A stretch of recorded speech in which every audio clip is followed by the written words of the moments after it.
So Martin, it's the first gig of a long tour throughout all of Europe. The sound check took a bit longer than it normally does, I guess.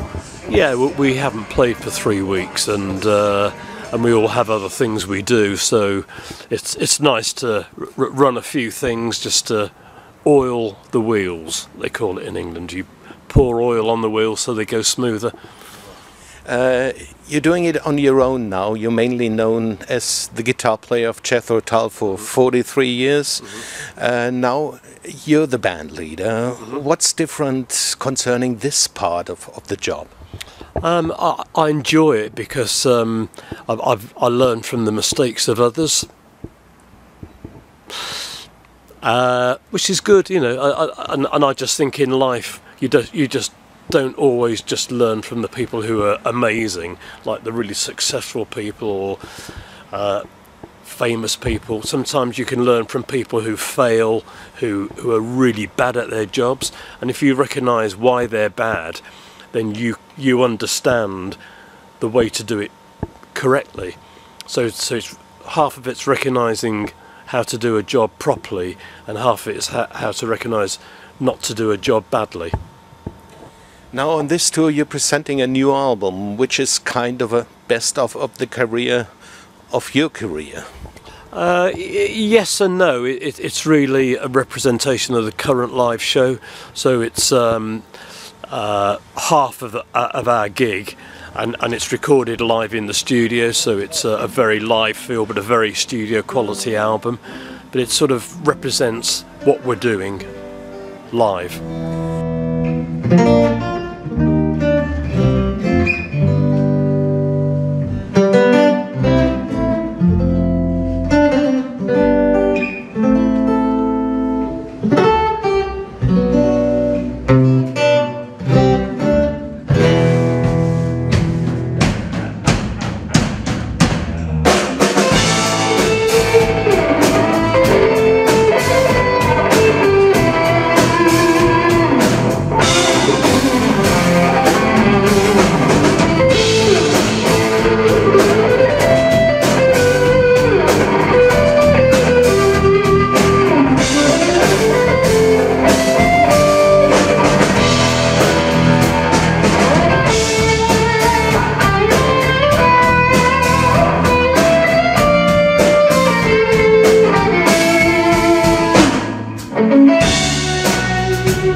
That's the better expression. What I meant is going back with the kind of music you started, but yes, putting it into this century. Yes, exactly. Well, that's exactly what I want to be doing. And you know, I'm writing new music. I want it to be not just Jethro Tull catalogue or the blues. I want it to be everything: blues, the Beatles, Jethro Tull, rock and roll, my own music. So it's all these elements come into play, and then according to how it works, we do more of this, less of that. We juggle to find a new level each year. You're having a great band with you, and the guys could be your sons in a way. But it's like me, music doesn't know any age. No, it doesn't. It never feels like there's a gap in communication. I can't say any more than that. I never think about the age. I mean, unless I look at how old I am, and then I think that's really bad. But I can't do anything about it. But inside, I don't feel old. I feel the same as everybody else. And the day that I feel old inside, I will stop. So we have to hope that it takes a long, long time till you have that feeling. I'm reckoning on it taking a long, long time. Yeah. You mentioned you're still writing new music, so that means there's going to be a new album, studio album sometime? Yeah, next year I want to do an album of original songs with maybe a couple of blues classics, but it would be when I do these blues classics, I rewrite them anyway, so they're more my music than the original. But that's the next project. So I want to make it more me, and I don't want to owe a lot to Jethro Tull. It's a connection, but a small connection in what I want to do in the future. Isn't it sometimes hard having to live with this quote-unquote shadow? I don't live with it, you know. It's part of my history as much as other things. You know, the fact I met somebody who, when I was working with Paul McCartney, he was the engineer, and that's part of my history as well. But they're all positive things. It's when I've learnt how to be a musician, a better musician. I've learnt how to be a music arranger, a songwriter. But I don't. My life isn't the life of Jethro Tull anymore. I've cut the cord, the umbilical cord, and now I'm my own person. So I don't have that shadow. And when I was in Jethro Tull, the shadow was always there, and it was a very big shadow, because I wouldn't be talking to you. Ian would talk to you. And if there was another 10 people over there waiting for interviews, Ian would talk to all of those. Why? Because he loved to talk. He loved to talk about himself. But I like to talk about my music, my band. But I think it's important that they should be here. They're not, they're eating, but I think it's important that they have something to say, and they're a part of what I do, a very important part. So in a way, for a long time, you let the guitar do the talking? I've always, in Jethro Tull, always, because that's just what I didn't do anything more than I play guitar. I wrote a bit, but not very much, and I arranged a bit, but not very much. Whereas here, I do a lot of arranging. I have a lot of work to do, and that opens up the process of being a musician. Last question concerning the place we are in, Nürnberg now, part of Germany. Germany seems to be kind of a second home for you.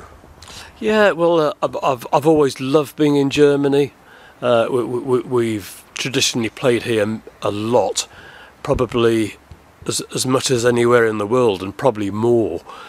Maybe with England, Germany would be our second market, even bigger than America, and the fans were always important. They're very loyal, and I look upon loyalty as a great thing. You know, I wouldn't ever turn my back on that. So for me, it's a very important part of my life.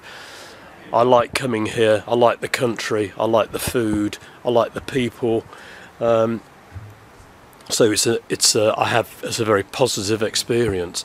Other countries I might not like as much, but still enjoy playing. You know, I don't have any boundaries, and I don't say audiences in Germany are much better than audiences in Spain, which is a very I know it's not true, and it's very unfair, because every audience has their own personality, and I take each gig as it comes, and each gig is as important as the last one or the next one. Okay, thank you very much, Martin. Okay, you're welcome.